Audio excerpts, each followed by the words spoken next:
Good morning and welcome to Life in Review. I'm Josefa Salinas, your host. We keep hearing about all the things that they're doing over there in Washington, and there's this bill is coming and this relief bill and that relief bill, and there was a problem with the last one, so we got to go back in and fix it because there was a problem. People got it who shouldn't have gotten it. Not enough people who should have gotten it got it. So there's all these things that are going on, and we're wondering who's in there helping them figure this out. Well, there's the Friends Committee on National Legislation. Amelia Kegan is with us this morning, Domestic Policy Legislative Director. Good morning, Amelia. Good morning. So what is a Domestic Policy Legislative Director? Well, so at the Friends Committee on National Legislation, we work to advance social justice policy on Capitol Hill. So I kind of lead our domestic policy team, and we work on all sorts of issues from economic security to immigration to mass incarceration and gun violence prevention and all sorts of issues. So what are you seeing as the biggest problem with the relief bills that have been done so far? Well, I would say the biggest problem is that Congress has done too little.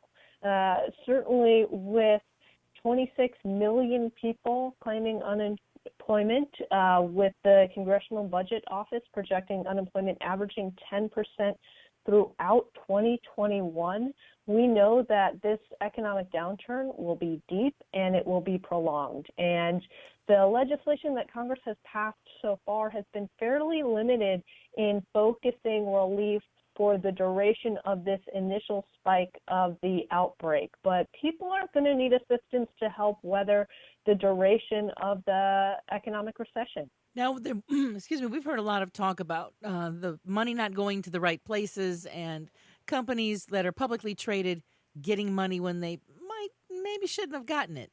How does this happen? So Congress really, there's an important role in ensuring that there are enough restrictions and guardrails in grants and loans that are part of the programs that they've put out there. But we at FCNL really want to make sure that Congress is also providing assistance and relief to the individuals and families who are really struggling right now in the wake of the crisis that we see. So that's things like increasing benefits for the Supplemental Nutrition Assistance Program and increasing aid to states that desperately need it, along with many, many other things. What about more child care assistance? I know a lot of people are saying that they needed more help, that they're going to need help on their taxes. There's a lot of things that the average American needs that it seems like Absolutely. They're more interested in addressing the corporate needs than they are the average American. Absolutely. Yeah, that is why we are so kind of strong in saying that really relief needs to go to the individuals and families that are really struggling. As you mentioned, child care assistance. I mean, so many families were struggling to afford quality child care even before this pandemic struck. And now with the economic toll that's being taken with so many individuals who, if you're essential employee who still have to be going out and cannot telework, you need quality child care, especially with schools closed. And then once more people start going back to work, you need to have quality child care to be able to go to work. So this is something that's really essential both for parents and for the child care providers.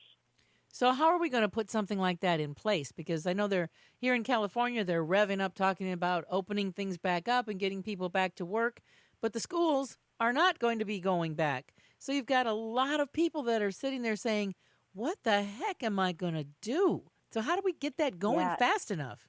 Exactly. Well, that's why I think it is so important that people contact their members of Congress, their senators, their representatives, and just convey the urgency of what needs to happen and all the different things that really need to be in this next package. So it's incredibly important, that this next package be very comprehensive and that it and that they pass it quickly, because after this, I think it's going to be harder and harder to get Congress to pass more legislation. So we want to make sure that there is a lot of assistance here that is really targeted to families who are really struggling right now. And is there a website where people can go to maybe get some help on how to talk to their legislators? Because, I mean, the average person is not going to just call up their local senator and have a conversation or tell them what they're really thinking, because they're very intimidated about calling a congressman or a senator, even on the state level.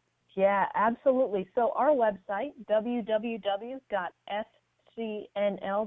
we have a lot of resources up there, including ways that you can easily email your senators and representatives. We also have a virtual lobby visit roadmap. So this is a step-by-step kind of how-to of how to schedule a call with staff in your congressional or Senate office, and kind of walks you through step-by-step what to say, how to kind of prep for the meeting, everything there. Well, that's amazing information. Give us that website one more time, Amelia. Sure, fcnl.org, as in the Friends Committee on National Legislation. Okay, F like friends, C like cat, N like Nancy, L like legislative, right? Absolutely. Any final things you want to leave us with before you get out of here? I would just say, I think for many of us, it can often feel like our voice doesn't matter in these conversations, but I can tell you, as someone who is constantly talking to congressional offices and congressional staff, it really does. Your voice really does matter. So I really do hope that you will check out fcnl.org, that you will contact your congressional offices. Your voice is so, so important right now. Well, thank you very much for being with us. And anytime the Friends Committee on National Legislation has anything to talk about, make sure you come back and see us. Great. Thank you. All right, now it's time to turn our eyes and ears to some local information. Now, we know that national legislation is important, but what's going on right here in your own backyard? We're going to bring on now our local expert. She comes every week to update us on what's going on all over LA, Ventura, Riverside County. Shireen is the executive director of Ronnie's House. It's a nonprofit in Long Beach, California that focuses on economic inclusion and opened the first business accelerator in 2019, helping women and minority entrepreneurs. Today we're talking about unemployment insurance questions. Oh, the pandemic unemployment assistance. It was launched this week. Shireen, how are you this morning? Good morning, Josefa. Thank you for having me. Oh, it's great to have you here, sis. I tell you what, the more information we can get into the hands of the listeners, that's my thing. So talk to me about this pandemic unemployment assistance. Who is eligible for that, and what is it? Absolutely. So it opened up this week as of Tuesday. If you are self-employed or you're an independent contractor or gig worker, you have the ability to apply for this pandemic unemployment insurance. It's also for individuals who do not have a sufficient work history. So let's say you just started a job and were laid off. Even if you received a letter to start working and then could not start working because of the COVID-19, you have the ability to apply for this pandemic unemployment insurance. Now, traditionally, of course, to get unemployment, you had to be a W-2 employee and working for a set time. But through the CARE Act, this pandemic insurance opened up so that more people were able to secure unemployment.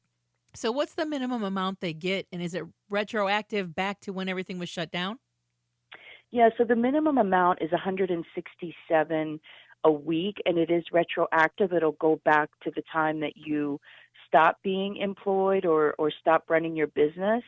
Now, it's a minimum of $167, but if you did make more than that minimum, which is around $17,000 a year for self-employed, let's say, then you can apply for more. They'll review it. You just have to, at that time, show documentation to be eligible for more than the 167. Now, on top of the 167, you would also be eligible for the extra $600 a week, and that would go until the end of July. So you'd have the minimum of 167 plus the $600, so close to $800 a week in unemployment. So what kind of information do you have to show them? So when you first file your claim, you don't need to upload any documents or anything. You don't have to show tax returns, but you have to certify the amount. And then they may come back and ask you for proof. And if it's proof that they're asking for, it could be a 1099, your tax returns from 2019. So let's say you're someone that makes cash because you cut grass or you do independent work that's, you're running a farmer's market and you're collecting cash, then most people will put that on their tax returns. Potentially letters from people that you've contracted out with as well. But that's if they come back and ask for paperwork, you need to have those type of documentation ready. And you do have to be eligible to work in the U.S., so that's either green card or, you have your citizenship in order to collect unemployment. Now, what if you have two jobs and one of them you can't go to, but one of them you still can? Are you eligible? Yes, you still would be eligible, but that's not under the pandemic. That would be regular under your unemployment if it's a W-2 job. But if you were an outside contractor, then that would be different. So if you did lose some income, you still would be able to apply. However, from reading, it's kind of interesting you asked that question. From reading a few things today, there was a question posed by someone. If I'm a W-2 employee and I'm also self-employed, you do have to file under the regular unemployment insurance as opposed to the self-employed. Okay, and if you were denied from regular unemployment, can you apply for the pandemic? Yeah, so I noticed I had a few people call and say that they sent them a notice that said zero payout. And the reason for that is because they were a gig worker or they worked a minimum amount, and so it did not show that they paid the amount that was needed into unemployment.